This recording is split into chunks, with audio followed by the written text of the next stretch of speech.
Peace and blessings, Christ for the Nations families. This is the Student Informer. My name is Ianthea, and today we'll have our guest speaker, Lon Stokes, sitting in the interview chair. Stay tuned, you won't want to miss it. We do have Mr. Lon Stokes here with us, and he's sitting in the interview chair. We're going to ask him some behind-the-scenes information about who he is behind the platform. So the first thing I wanted to ask you was, and by the way, the message today was wonderful. It was such a great message, especially the ending aspect of it that specifically spoke. You used the dogs as an illustration, and I think that was such a deliverance. I think that everyone can relate to, and so thank you very much for that. So let me ask you, if we ran across your iPod, what would we find ourselves listening to? Gosh, you'd hear me listen, or I'd be listening a lot to Dutch. As a matter of fact, I appreciate his gift of teaching, and you also would hear me listening to the different testimonies of the next generation. Actually, those young leaders that are coming up, Damon Thompson, and a lot of people that I know that are the coming generation, probably most important. Yeah, great. So if we were to, in fact, if God gave you the opportunity to go back and speak to your younger self, what would you tell your younger self? I would tell my younger self to find mentors and fathers in the faith and latch yourself onto them. Learn as much as you can about not just their triumphs but their tragedies, how they overcame difficulties and how they stayed in the faith, how they hung on to Jesus. Because those are the things really that keep us going in life.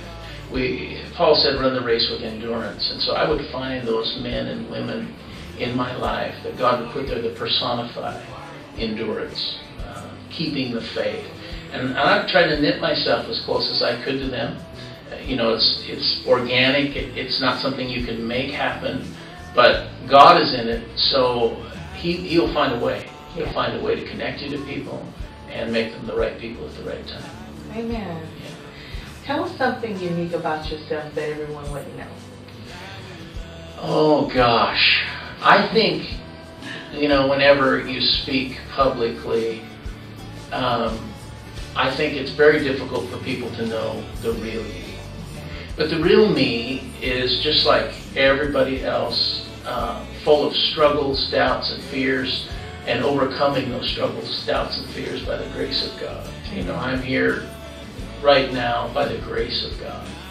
And I agree with Thomas Edison's statement where he said, he gave a two-word answer. He was asked, what makes a man a success? And how would you tell people to become a success? And he used two words. He said, fail more. Fail more. Because if we fail more, we at least fall forward.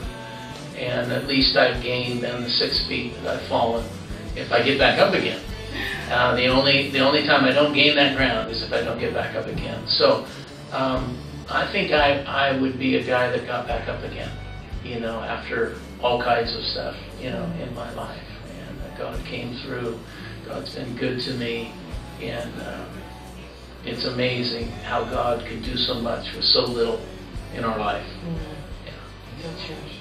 Thank you so much for your time. We really appreciate you. You're welcome. Thank you so much. It's a blessing to be here. Oh, thank you so much. The Student Informer, you heard it here, Mr. Lon Stokes. Thank you.